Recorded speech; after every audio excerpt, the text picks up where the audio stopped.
Shalom, my name is Rabbi Johnny Solomon, and I'm delighted to be speaking with Rabbi Dr. Daniel Friedman, who recently published 5 volumes of his The Transformative Daf series with Mosaica Press. So hello, Rabbi Friedman, and I'd like to begin by asking you a little about your background and what brought you to writing this fabulous set of books.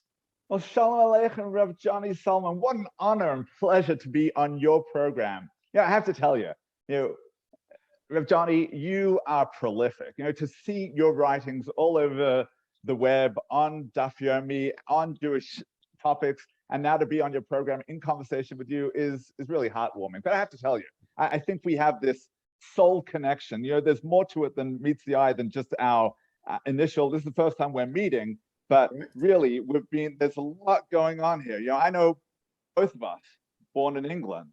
Right? Not living in the UK anymore, both of us born in England, right? 5736. 5736, that's right? So I was at the end of 75, you beginning of 70, middle 76, 5736, that seems to be the key year. Now, 5 daughters. I too have 5 daughters. I didn't know that. Wow. Okay. Oh, look at that. We definitely need to go out for a drink soon. Absolutely. And now both writing on Daf Yomi and doing something that we both seem to have understood is this new wave of where Jewish learning is at. Look, the Daf Yomi is 100 years old. And yet suddenly in this cycle, we have this proliferation of Jewish learning, no matter irrespective of background, irrespective of denomination, people are learning Gemara like never before. And you and I are now teaching so many people how to apply the Daf to their lives, how to make it meaningful, how to take it from the abstract to something that makes sense. Well, that's very true. And I applaud you. I've looked through your books and heard you record, am I right, your Torah thoughts, and then you subsequently transcribe them so people can get it as an MP3 and then get the books or see it online. Is that right? Absolutely, yeah. So there's daily podcasts. You can go to transformativedaf.com or whatever your popular podcast is, Spotify, Apple, iTunes, whatever it is, download the Transformative Daf. And yes, that teaching is available in written form, in audio form, however you like to learn. See, I don't do the MP3s. That's why you're better than me. I just write whatever.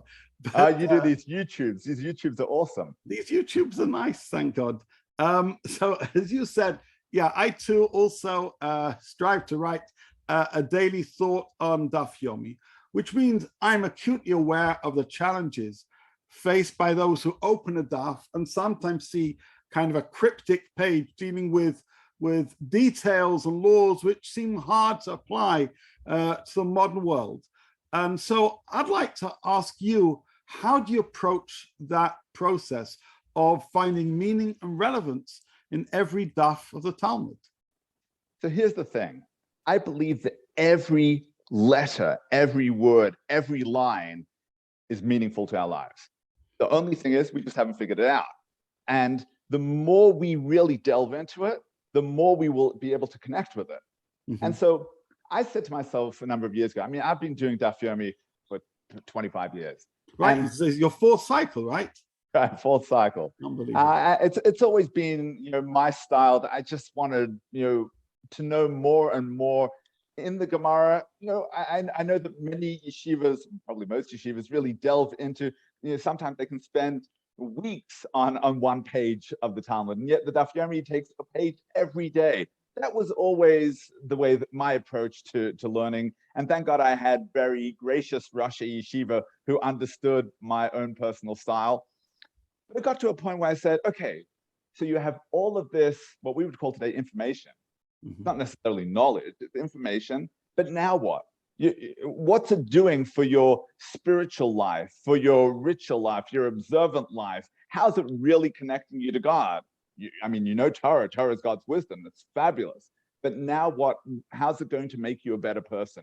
And I decided at that point that I'm going to just find one thing every day one thing that is going to be relevant that I can apply to my own personal life, whether that's a psychological lesson, a religious lesson, a historical lesson, something that's going to be meaningful to me. Now, sometimes it's easy because the Gemara tells us very clearly. Other times, you have to think about what's the logic that's going on in a conversation.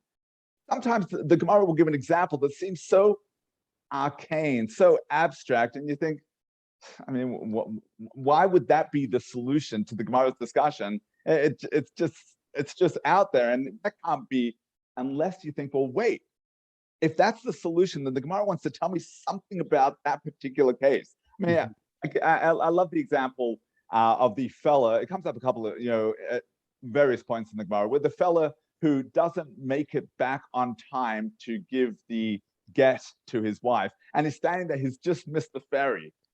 And it seems like a strange example. Why? I mean, that was his intention, but it was out of his control, but maybe he should have thought about it. I mean, these things come up all the time.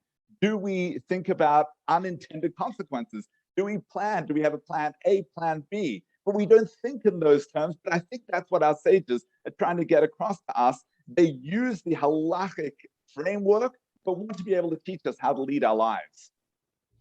So, I'd like to ask a follow-up question on this, because what you're arguing is that the Gemara, the Talmud, isn't just a text you study, but in fact contains the pedagogical skills to teach us how to engage in Judaism, how to study and apply Jewish law to our lives. You're using the cases of them as almost case studies and frameworks to help us understand what we're supposed to do today. Is that right? Yeah, and let me tell you why I think that it was designed to be like this. And we somehow lost that along the way.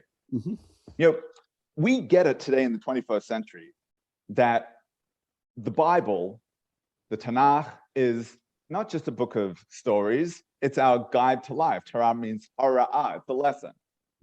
And yet the author, capital A, wrote it in such a way that it seems to be weaved laws together with stories and life lessons. We learn from our patriarchs and matriarchs, all of these things to be able to show us the way.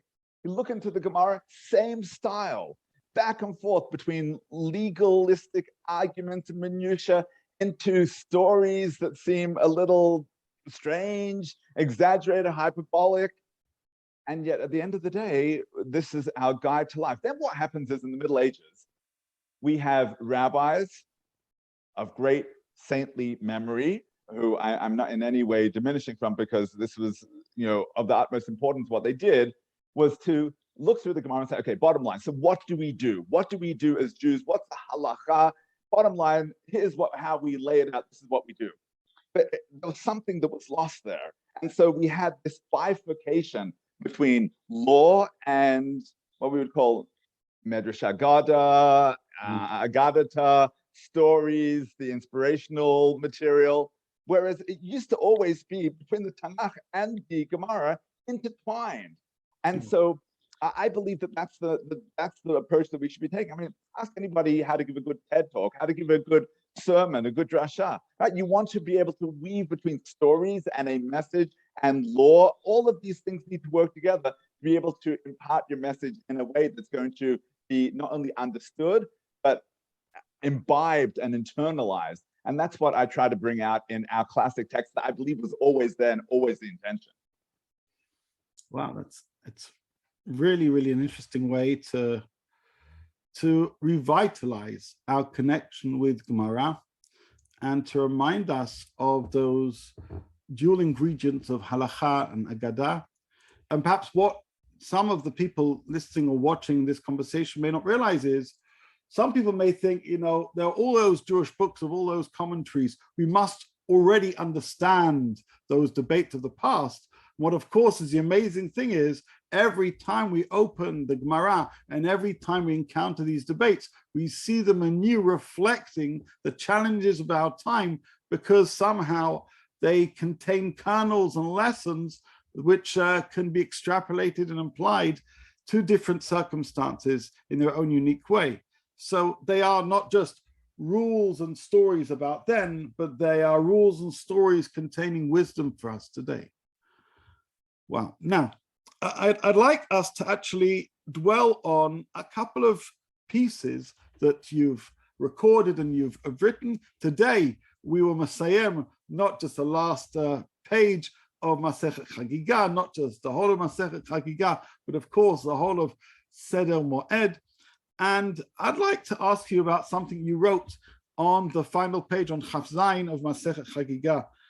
And you write that, and this is of course referring to that teaching with Reish Lakish and Rav Yochanan, how our Mizbeach is now expressed with our Shulchan.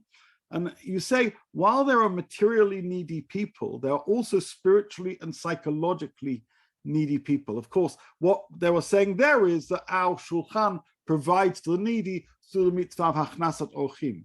What you say is true, we have a duty to provide food for those who are hungry, but we also have a duty to provide for those who are spiritually and psychologically hungry and needy, who require, and these are your words, the kindling of their souls.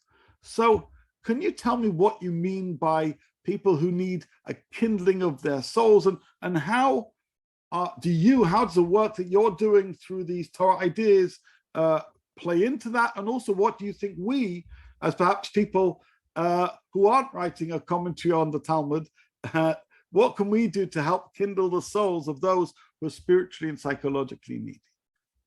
Sure. Okay. Well, first of all, as you mentioned, today is the conclusion of Tractate Chagiga and conclusion of Seder Moed. So I want to say Mazel Tov to all of your viewers and listeners out there who today have completed not only a tractate, but really the first full section of the Talmud, because we know that the Talmud Bavli, the Babylonian Talmud, doesn't have a complete section of the first Seder. So the second Seder is really the first completion for many people. So Mazel Tov and Yasher Koach, what a valiant effort. Now I know the last few Masechtas were more of a breeze than the earlier pieces, Shabbos Eruvin, and you've made it. So well done.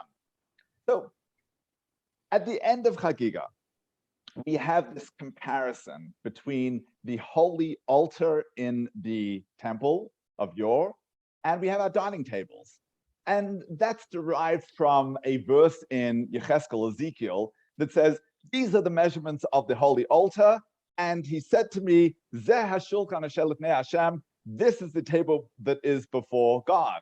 The Gemara says, well, wait a second, you called it an altar and then you called it a table. Why'd you switch the language? Answer is, and actually let me say parenthetically, when you talk about the different ways that we look at the Gemara, depending on the age and era that we're learning in, here's an example of even looking at the verses and depending on the era. If certain scholars of Tanakh would say, well, there's just a parallelism there's happening. It says Mizbeach, altar, and then it says table, where we have parallel phrases. But then that doesn't suffice for the Gemara. The Gemara says, no, I want more than that. I need greater depth. They could have just gone with something simple. It might not have bothered a previous rabbi, but they said, no, we need more. And Rabbi Yochanan and Reish Lakish say, you know what? It means your dining table has the same power that the original holy altar had. And what is that? Atonement. So Rashi, the basic commentator on the Gemara, says, well, when you invite guests, you achieve atonement.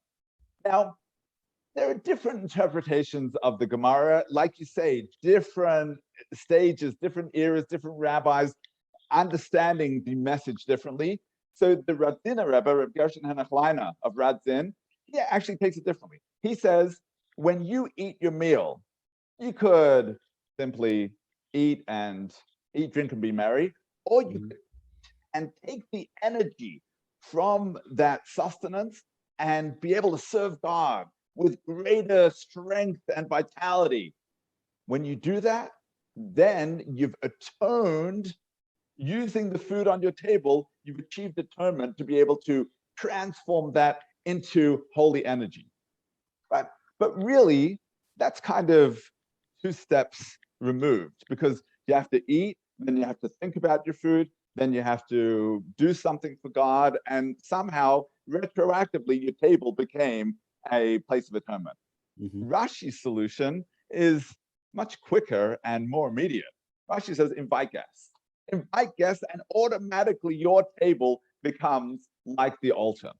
Now, the Torah of Mincha comments on Rashi that it's not just any guest. I mean, from one Englishman to another, you could just invite your mates. For the Americans out there, we're talking buddies.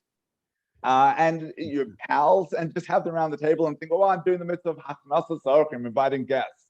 But was that really Hachnasat Orchim the way that we know our patriarch and matriarch, Abraham and Sarah, really set up this mitzvah that became our legacy for generations?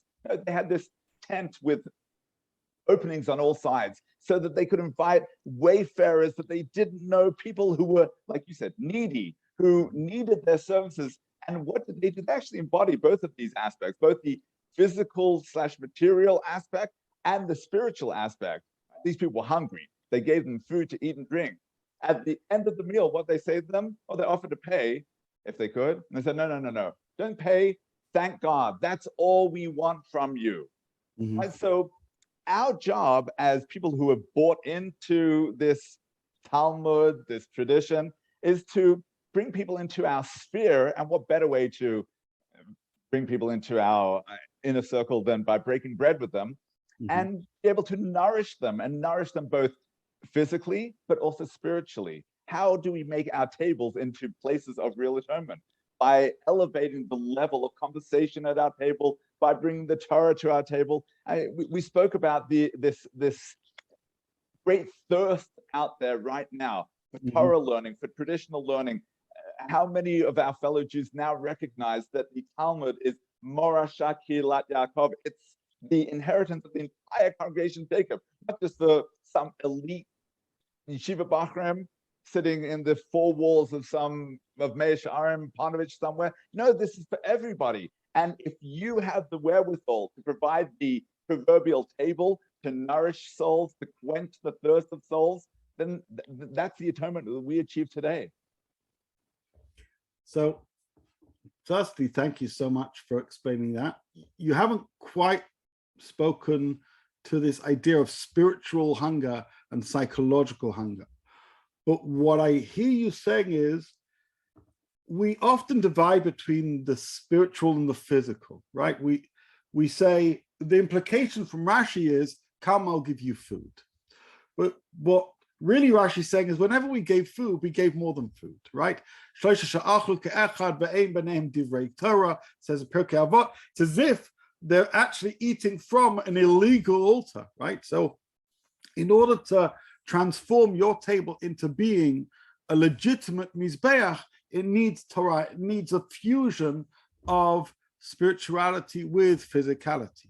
But what do you mean about psychological and spiritual neediness and hunger? And how do you see that being expressed? We spoke about Daf Yomi and people flocking to learn, which is wonderful. But I know how to feed a person. I give them some food on a plate. And I sometimes even know how to share a word of Torah. How do I meet the needs of the psychologically hungry? And how do I hear the call of those who are spiritually hungry? No, absolutely. So I think that all too often we are tempted to surround our Shabbos table. I mean, there are only so many seats at the table. And so, we owe invitations to people who have had us over, and we have our own circle of friends. And we forget that there are people in shul that we sit next to who often don't even have a Shabbos invitation.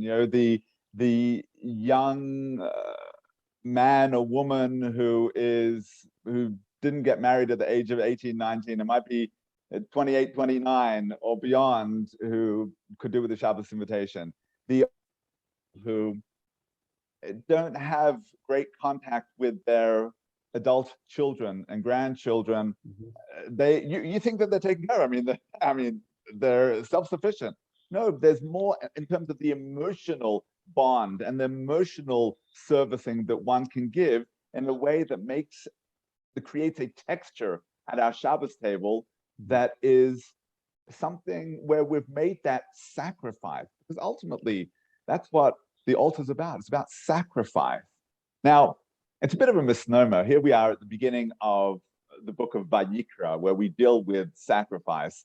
And the sacrifice that we think of today, meaning compromise of sorts, meaning I want to do something in terms of my own needs, but I'm going to sacrifice / compromise those needs to be able to serve others. That's not really the original intention of the word, whether in the English / Latin or Greek or the Hebrew. Actually comes from the word sacrum, meaning sacred. It was a sacred offering to God. But it has transformed into this notion of the way that what is the sacrifice that we make? How do we make ourselves a little more uncomfortable for God's sake? It'd be lovely, just sit around and enjoy the meal with our mates. No, but sacrifice means that I'm saying, if I'm here to serve God, if I'm here to bring others, bring the light, bring the atonement, bring the spirituality, the nourishment, the psychological atonement to others, then that means that I need to surround myself with people that maybe it wouldn't have been my first choice of guests. I'm doing it. Am I doing it for me, or am I doing it for them? If I'm doing it for me, then it's not really achieving anything. That can't be atonement. The atonement needs to be when I'm giving up something of myself for another fellow Jew, human being, whoever it is that I'm going to use my table of atonement to make this world a better place.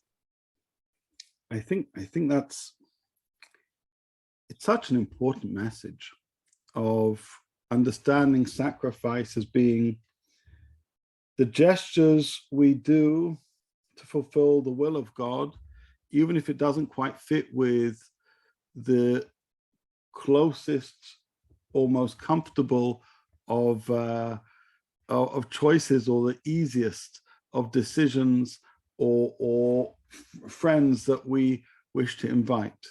That idea that really a korban requires an endeavor, requires an effort, requires a sacrifice, and that our shulchan should be something where we are comfortable in being uncomfortable, because we know that going out of our comfort zone is how we grow and how we give. So I think that's...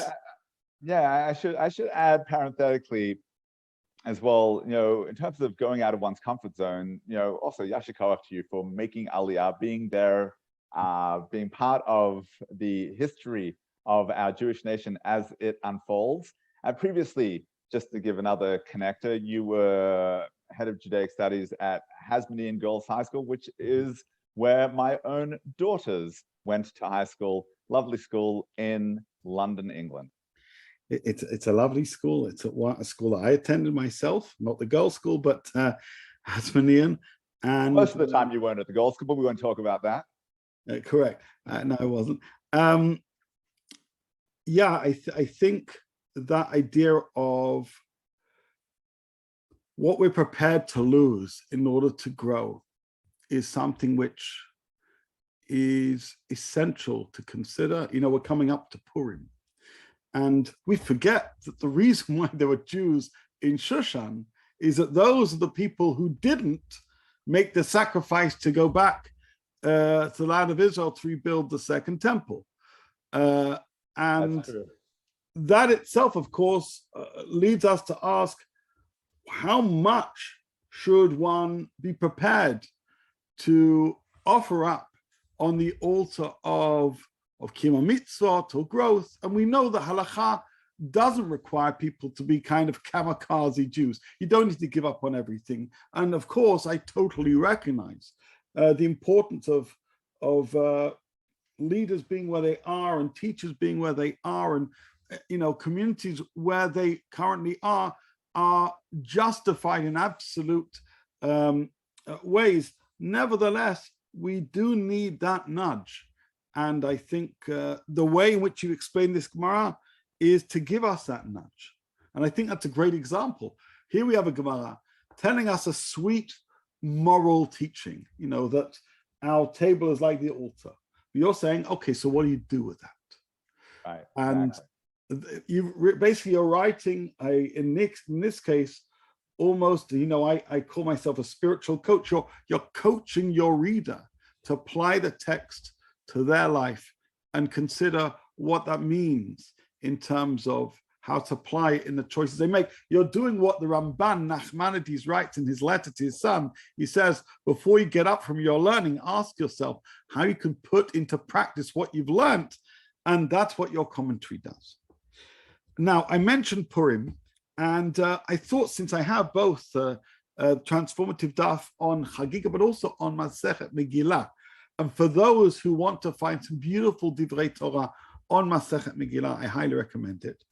So I'd like to ask you to tell us about your approach to Masechet Megillah. And there was one particular insight that really lifted me, and I'd love you to summarize it. It's in your insights on Megillah Daf Daled Amud Bet. You have an essay titled "Living the Megillah." Can you tell me what you mean by living the Megillah? We're all going to be hearing the Megillah. I know about that, but I'm not aware of any command to live the Megillah. So what's all that about? Well, thank you. Thank you for your kind words. Tell me that the Daf, you looked back at it and it uplifted you. It's so heartwarming. Thank you. So here's an example of sometimes we read ideas in the Gemara and we forget why the Gemara also includes a minority opinion, and we almost gloss over it.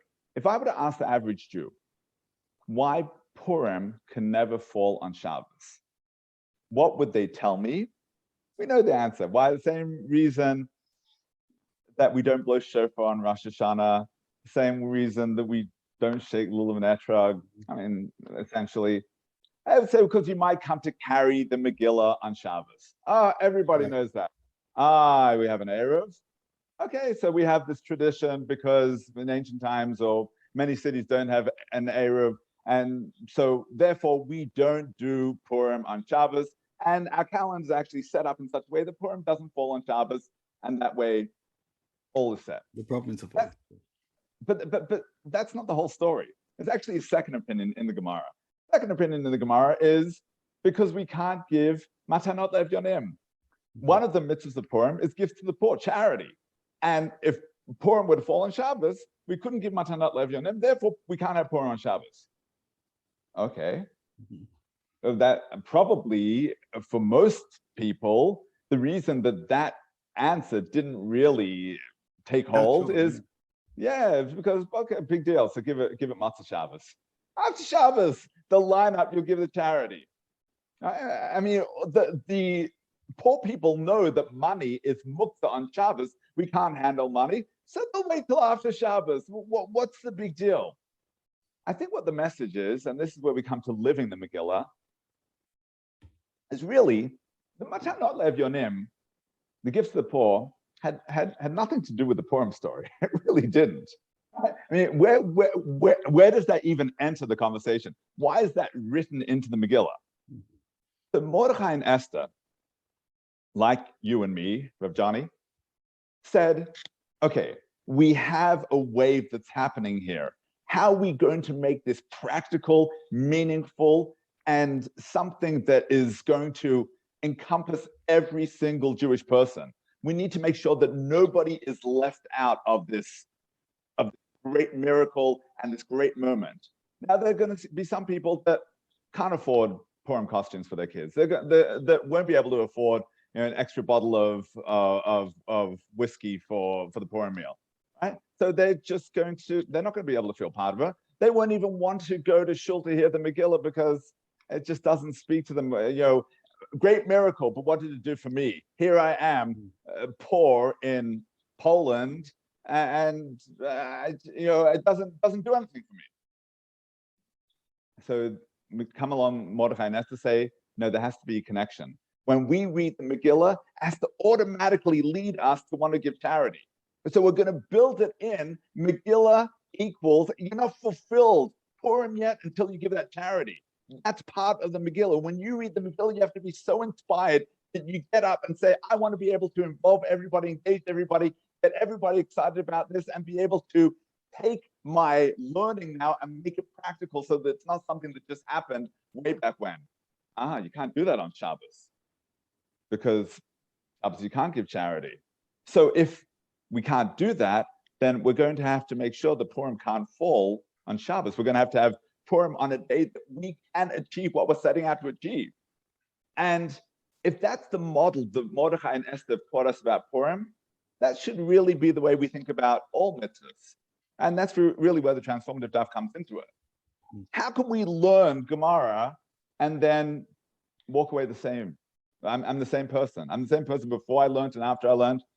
Didn't affect me. No, everything that we do when we learn Torah, we need to be different people, change people, transform people, so that the person that I was 5 minutes ago is not the same person that I am now. Now I want to be able, I'm dying to do the next mitzvah. Where's that senior lady that I can cross the road with, because I have to do something about this Torah that I've been given, that I've merited. That needs to be our approach. That's the message of Purim. That's the message of juxtaposing the Megillah with the gifts to the needy, and therefore having it on a weekday. It's such a touching way of thinking about Purim. And as you were just speaking, it made me realize something. Not every person necessarily has to be a receiver of Mishlach Manot, meaning it would be nice if that happens. But certainly every person has to hear the Megillah. We know that's a din. We're told that every person has to have a Suda of sorts, and that's part of the mitzvah of Mishlach Manot and Matanot Le'Evyonim. But the way you describe Matanot Le'Evyonim, it's the most disadvantaged people in the community still need to feel that they've received something on Purim. Everyone needs to be makabel, a receiver of sorts. They hear the story, but even if you haven't received Mishlach Manot, and you may feel that you are rejected by the community, at least they should be making sure that they give you some money that brings you a smile to your face. No person should feel disregarded and overlooked on Purim.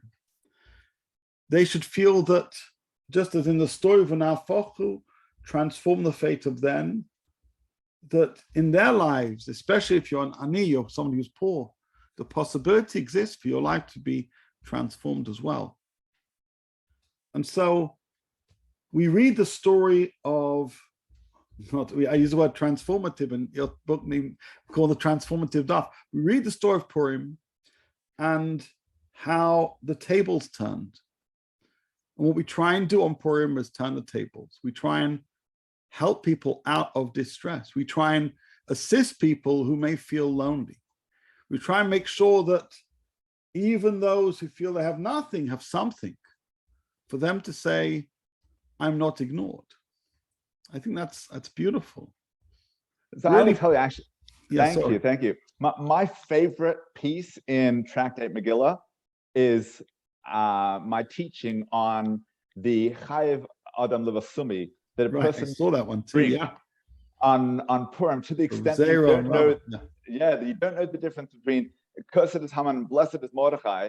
I mean, how drunk do you need to be? We've all grappled with this. My answer is, it's not talking about Haman and Mordechai. It's talking about inviting people over that you wouldn't normally invite. That, it might take a l'chaim or two till you can, whatever wall that you've created with so-and-so, might be a relative. The Kamta Bar Kamta story. Basically, what you're saying is the Chayev Adam B'Surim B'Puria is really a tikkun for what was to be the Kamta Bar Kamta story. If you're able to get to that point, we can hold back an impending churban. Yeah, absolutely. Yeah.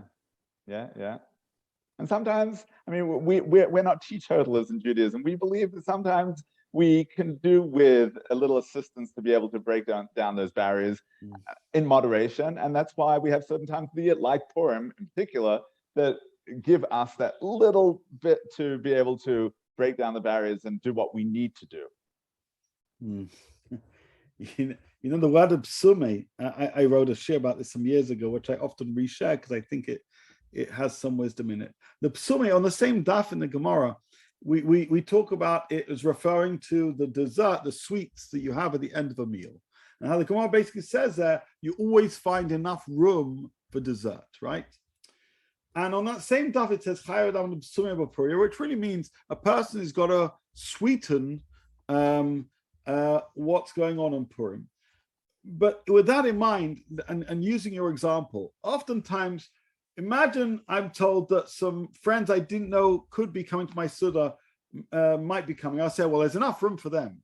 And imagine I've got my neighbor I don't really get on with. I say, well, there's just not enough room, right? You always find room for the things you want. And what you're saying is, excellent.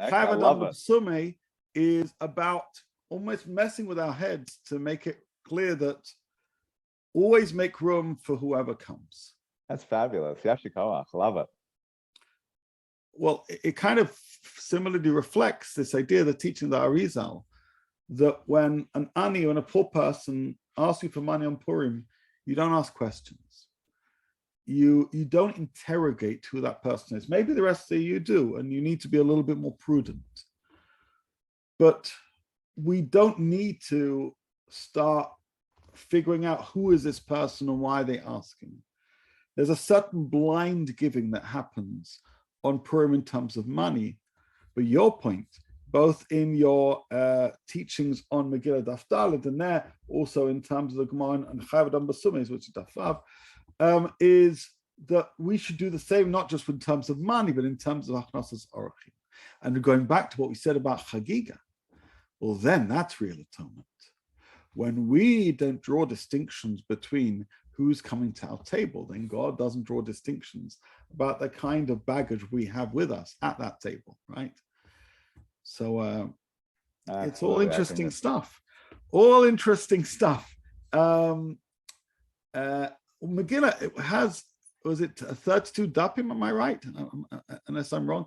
If I recall, years and years and years and years ago, I was at a bar mitzvah Suda of the brother of a friend of mine, a guy called Dov Lev, you may know, in Edgware, his brother Ari. And I remember that because one of the speakers he was very elderly at the time, but Dayan Michael Fisher, who used to live in my hometown called Edgware. He learned by the Chofetz Chaim. So it was a great thing to live in a community where Dayan Fisher lived. And the reason I mentioned that was this young man, Ari, was Masai Masechet Megillah at the time. And Dayan Fisher said, Megillah is Lamed Bet Dapim. Well, the Torah begins with a Bet and ends with a Lamed, which shows that Megillah contains the whole of the Torah. And when you think about it, how could Masechet Megillah contain the whole of the Torah? Well, here's an interesting idea. Rabbi Akiva says, and what festival echoes that message of reaching out in terms of giving, into food, money, and space around that table? It's Purim. So it's a fascinating Masechet. And again, for those who have yet to see the transformative daf of Masechet Megillah, though we've covered that Masechet in Daf Yomi, certainly it'll be a great asset as we come up to Purim. Tov, so you've published 5 volumes of this series on Rosh Hashanah, on Tanit, on Megillah, on Ma'ikatan, on Chagiga. We're about to start Masechet Yevamot, as you mentioned. The podcasts on Yevamot start tomorrow, I take it, on your website. Yes. Or wherever you get your regular podcasts. Do you envision more volumes of the Transformative Daf with your insights on future Masechtot coming out? And if so, when are they coming out? So absolutely. We have Ksubas, volumes 1 and 2 that are in the printer as we speak. We have Nadarim, volume 1, that is in process of editorial stage. Unfortunately, Yevamos, we didn't make the deadline for in terms of the printed version. But yes, I do encourage your viewers and listeners, go to transformativedaf.com or to your popular podcast spot, and there will be a daily podcast that is Rat Hashem on Yevamos. I will say, just to fill the viewers and listeners in, this is all based on, I've been blogging the Daf for many years. So this is, based on my blog from 7 years ago. There's a huge jump between blog and published material, as you probably well know. But the ideas, for the most part, remain the same. And so the podcast might sound a little different to the polished podcast that some of my listeners have been used to over the past few months, but definitely an idea from the Gemara, everyday, relevant, meaningful, inspirational to your life. So firstly, thank you for that. Secondly, I'll add that though we've spoken quite a lot about Daf Yomi, if you're teaching Masechet Nedarim, the transformative Daf will be incredibly helpful, because the oft complaint that we hear from students is, my Rebbe is teaching me Gemara, but I don't see how it's relevant. What I can say is these books find ways to make the Daf relevant.